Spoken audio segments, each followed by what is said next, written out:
Want to welcome you all back to No Talking Points. Eddie is still here with me. His beautiful, amazing wife gave us permission to keep going for a little bit so we can get another episode in. My girlfriend has done the same for me, even though, as I told Eddie, she makes the best guacamole and she has a batch of guacamole and chicharrones waiting for me. And we're going to watch a movie and I am going to enjoy it because it will not make me fat. Um, but let me just stop here. In the US, gun ownership is widespread. Millions of Americans legally own firearms, and there are tens of thousands of licensed gun dealers across the country. Compare that to Mexico. Mexico has extremely strict gun laws. Civilian ownership is limited, heavily regulated, and all legal purchases must go through the military. There's essentially one legal gun store in the entire country, and it's located in Mexico City. So on paper, Mexico should be far safer. What did you say, Eddie? Just based upon the fact that hey, you just can't go around a corner like I can, Yeah. and well, I can go around a couple of corners and purchase firearms. So I'm gonna be realistic with you. I'm curious though, like you stated, it is the fact that it's very limited access to firearms. But the question is, a lot of people have this, I would say, misconception when it comes to Mexico. You also have the propaganda that is spread about the country about it's so violent Yeah. in Mexico. But then at the end of the day, there's only one location that you can purchase guns from, and that's in Mexico City. And you have to go through all of these channels in order, or checks and balances, excuse me, Yeah. to be able to get it done. So I'm curious to learn, what are the pros and cons when it comes to the gun policies in Mexico.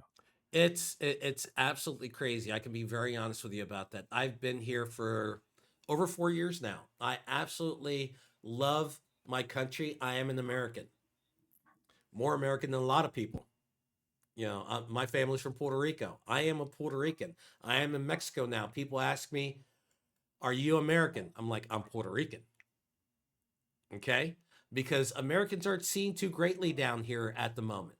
They're actually asking for Americans to leave because they bring certain things with them, and that violence is one of those. It's that violent thought of mine that I'm you owe me this. And that's the way they see gun ownership down here. As I was saying, there is one store in the entire country, and you have to apply. And the only way you can apply is you have to show a reason why. So it's not that I want the newest shotgun, I want the newest rifle. I've got a good friend who lives outside of Merida, where I live, and he has a farm up in Campeche. Huge farm. It took him 4 years, 4 years to show why he needed it and for the process to actually go through before they approved it. Then God knows it took him almost a year to actually purchase the weapon because you had to make an appointment to go in and buy the damn gun. And then you were only allowed certain models and you had to request it ahead of time. Okay. Okay. So it's not like you're just going to show up, like you said in the last episode, and everybody's going to be lined up having their childhood dreams and think they're Rambo. That doesn't happen in Mexico. That's actually how they look too. They So let's take a look at this. Let's just take a look at the numbers because, as I said, it's really mind numbing when you look at this. Actually, let me just pop this up. The positives: reduced legal access. Strict laws limit the number of guns in civilian hands, making it harder for weapons to be used in everyday crimes. Um, I'm actually going to come back on that one. I live in Merida, in the state of Yucatan, in Mexico, which is the peninsula, which most Americans will know it for Cancun, Cozumel, Playa del Carmen, Tulum. That's on the flip side for me. So if you're like looking at Florida, I live on the panhandle side, away from all the crap, not near Daytona or St. Augustine or Miami or, you know, so it's a distance. but it is ranked the second safest city in North America. Now, for all those people that don't understand what North America is, we're not talking about America. We're talking about Mexico, the US, and Canada. The first safest city in North America is located in Canada. Go figure. They're too cold to be violent up there. Just saying. And Eddie, you've been here. You've seen the rhetoric about Mexico and you've spent time here. What's your opinion? Yeah, I've spent time there. I spent time in northern Mexico as well. I enjoy Mexico. Um, I feel very safe when I'm in Mexico. I would say I feel safe actually whenever I travel outside of the United States, to be realistic with you. But I enjoy Mexico. I enjoy the people. Great culture. I really enjoy the fact, especially in the state of Yucatan, is the fact that they celebrate their culture. Yeah. They celebrate the Mayan community, the community that was there first. And with that being stated, I would say that's my biggest enjoyment of it is the fact that they honor their history and not run from it. Yeah. Yeah. I have to completely agree with you. Um, I will also say that the stronger gun control and regulation here, all legal firearms are registered, they're tracked, they're regulated by the military, and it you just can't take your gun and sell it to someone. Like you said earlier, I'm out of money. I know I can sell the gun and I'm going to get money. You can't do that. You just can't. Deterrent to crime. I know people see all this stuff about the cartels and this and that and the other thing. We're talking about everyday Mexicans. The punishment for having an illegal gun, just owning it. Oh my God. It's your ass is getting locked up. There's no excuses. There's no saying, oh, I'm just holding it for my friend Jose. Well, show us Jose because he's going to jail with you. Okay? They don't play with that here. They do not take it lightly. Where in the US, I know you can find someone who's carrying a gun and they may get a year or two, maybe. And if they commit a crime with it, they will get more. But for just simple possession, they can try to get out of it with a good lawyer. There's no Johnny Cochran's down here to get you out of anything. You're going to jail. You're going to pay for it. I don't know how you feel about that, but I'm actually okay with that. I would agree. There's people here in the U.S. obviously who should not have access to devices. Period. But with that being said, they it's an easy way to be able to get off of not as far as having a firearm and to be able to get away with owning it. There's no type of repercussions or anything like that that comes into place. Yeah, yeah. And we spoke earlier about kids getting the guns, and that's how the school shootings happening. It's not like little Johnny at Hmm. 13 is going to the gun store and picking up an AR-15 with Hmm. a gun stock and going to school because he bought it. He's getting it from his parents or one of his friends' homes. Here, there's such a lower risk of accidents because there's fewer guns in homes, which means a lower risk of any accidental shootings, especially involving children. And I think Yeah. the fact that children are not only hurting themselves but other in the US, others, just anyone. That doesn't happen in Mexico. The government has no, they just won't let it happen. And I will say the last thing that's on the positive side here, now there are negatives. There's lots of negatives. But the centralized security approach. The policy supports a centralized security model where the government and military are responsible for armed protection. As you stated earlier, where you live, anybody can walk around with a gun and have their own feeling of self security. If you see somebody walking around with a gun here and they're not wearing either a Marines uniform or a state police or a federal police or You can almost be sure that we use 911 down here. You will see people all over the 911 turning this person in, taking pictures, posting it on social media. They're not going to let it get away. It's a That's a different good way of thing. life. It's a good thing. As I stated here, I've seen people walking around with tactical weapons. I'm like, I'm like, if you don't know what a tactical weapon is, just Google it, okay? And you'll be sitting there like, "Are you serious?" Yes, I am. I am very serious about this. Do you remember that movie that came out? I think it was back in the 80s with Patrick Swayze and all those people where Russia invaded and the Cubans were all. What was the name of that damn movie?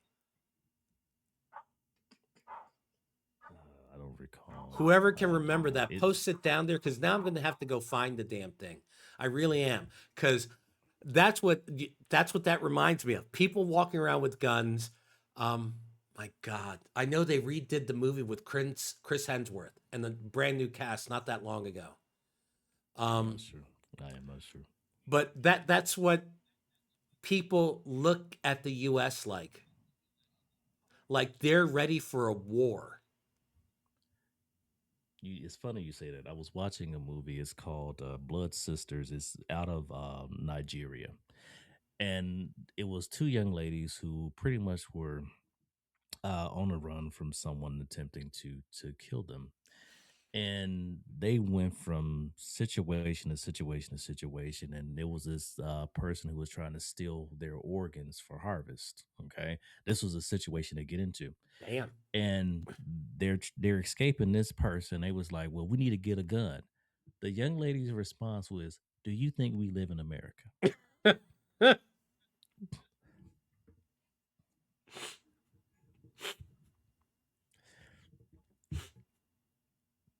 I had to pause because that's how hard I laughed. Your response was mine.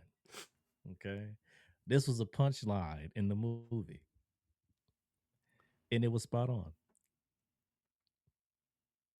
Wow. Wow.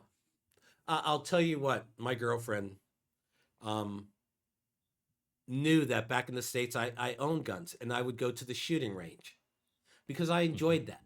I enjoyed going to the shooting range. For me, it was a stress relief. And since I've been here, I haven't been able to do that.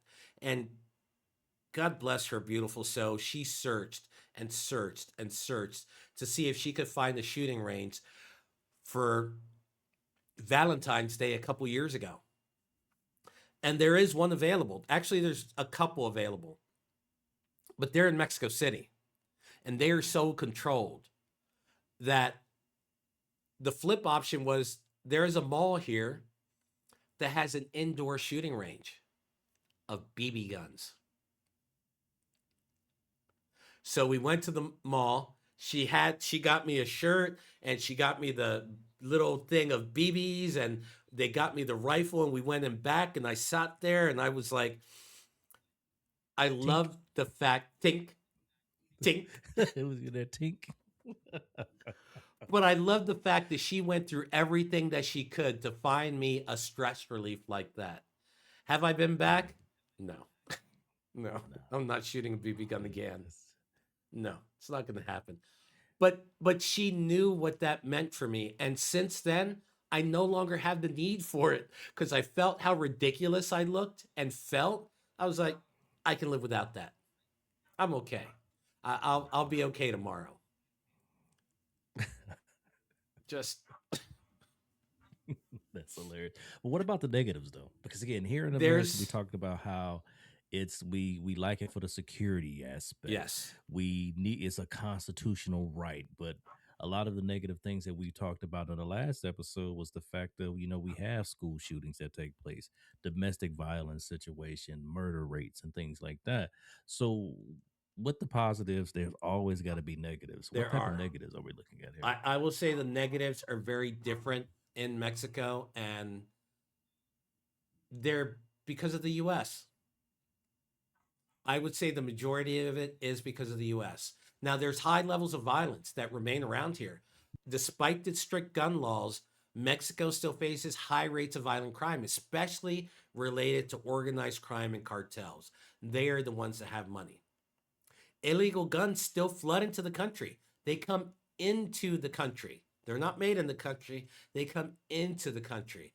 And the numbers of firearms coming in from illegal trafficking from outside of the US, well, from the US. And let me throw the graphic up. The cartels are trading drugs for guns because you can't buy them in Mexico. And they've got plenty of money for the drugs, so they might as well get the guns for it. So that's where I would say 90% of the guns come from the US. People trying to make a buck, people trade in two guns for a kilo of something. Law abiding citizens have limited options. People cannot legally defend themselves easily, leaving them vulnerable in some situations. So if you look at the cartel areas towards the north, because I'm so far deep in the south that nothing makes it down here, there's an agreement. In the north, not that long ago, there was one of the cartel leaders was killed. Puerto Vallarta, and all these other towns had cartel members go out there with guns, pull people out of their cars, and light their cars on fires. They lit up the Oxos, which is their version of 7-Eleven, even though there are 7-Elevens down here. But it's their convenience store. They got lit up on fire. They went crazy. But that was limited. That was in certain areas where their cartel does have a foothold.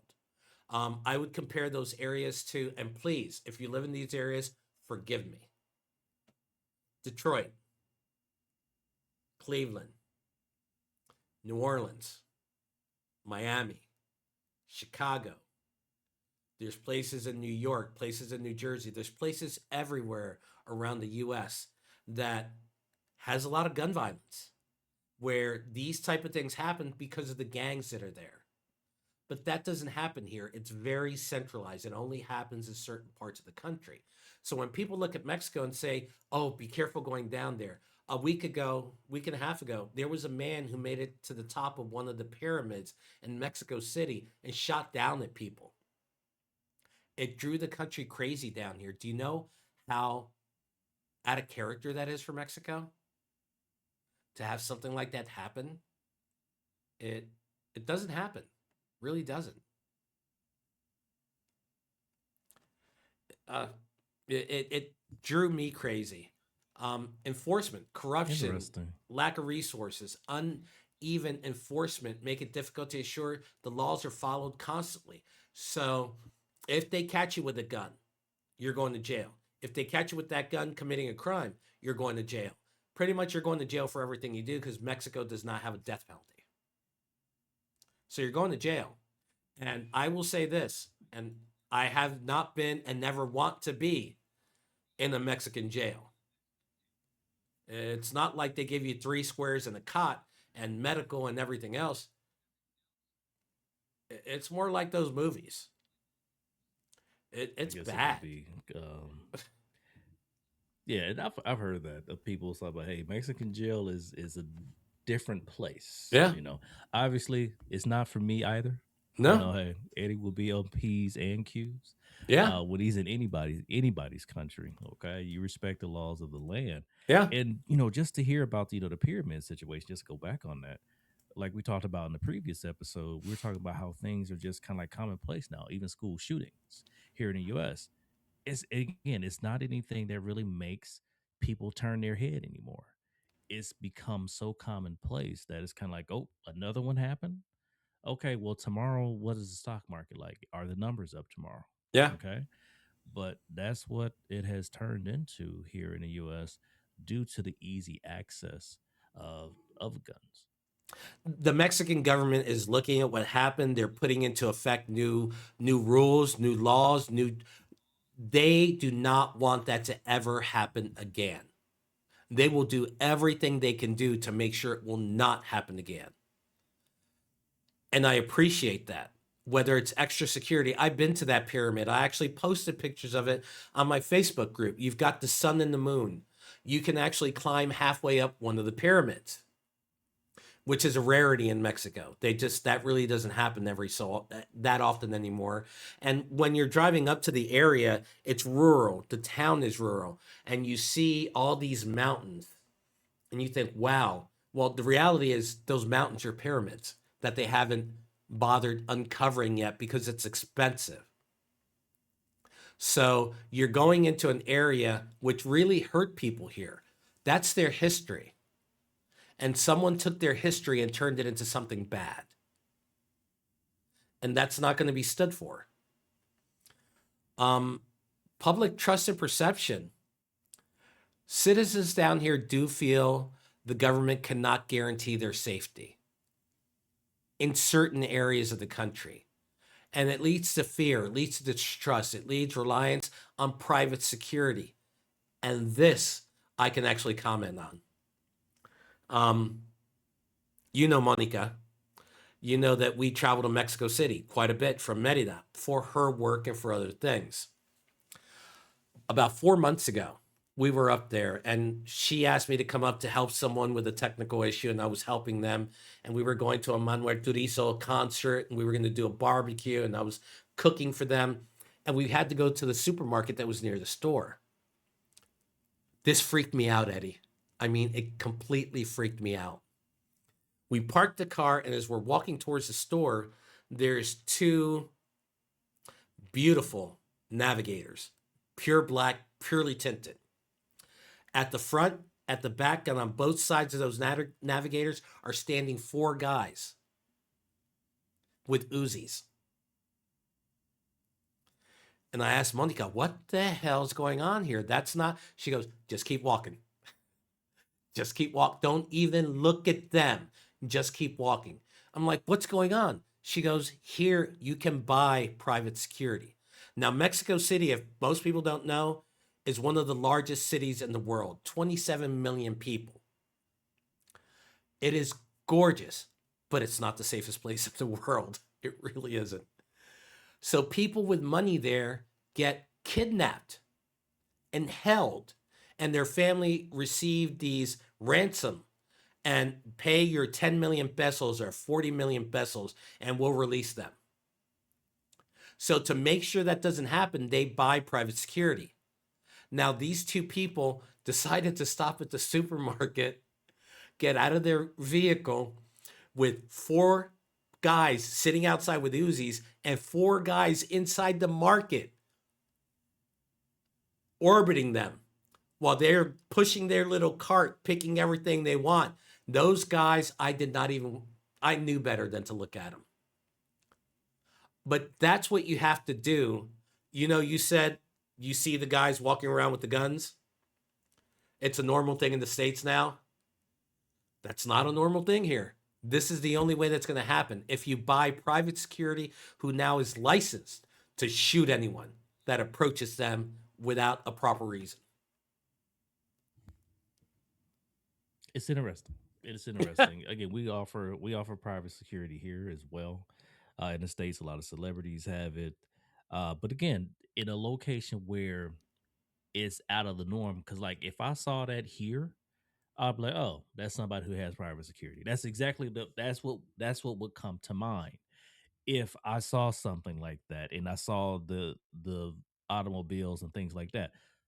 I'm like Monty. I would most definitely be like, hold on, I need to keep my distance, Yeah, obviously, from it.